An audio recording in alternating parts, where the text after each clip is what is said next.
this is one of the topics that probably is going to bring a lot of attention, and it's going to get a lot of attention from both sides. But from the constitutional standpoint, can an executive order criminalize flag burning? The short answer to that is no. An executive order can't create or modify any existing law. And if you actually read the executive order itself, it's clear that whoever authored it is aware of that and is writing language in here to try to circumvent that argument that this is unconstitutional. Give us some background on that. So I think you have more information than I have. Now, did they know that this was going to become a problem when they had this executive order, but they still needed to do it? So even if it's kind of revoked, maybe they still wanted to do it, so then President Trump keeps his promises?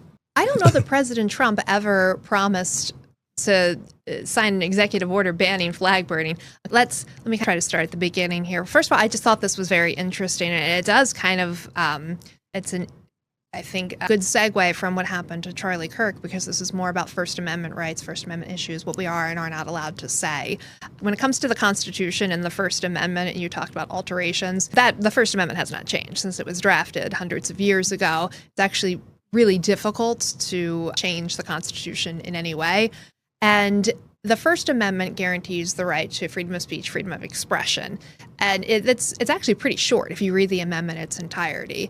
It's up to the courts to interpret what was meant by the Founding Fathers and how that actually plays out in day-to-day life.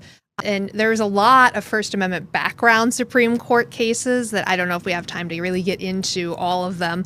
Maybe I can give some sort of the highlights, a snapshot of how the Supreme Court has looked at the First Amendment, just sort of the major cases. And I would say the first big one that affects this executive order is Brandenburg v. Ohio. That was back in 1966. That was a case where there was truly a bad person.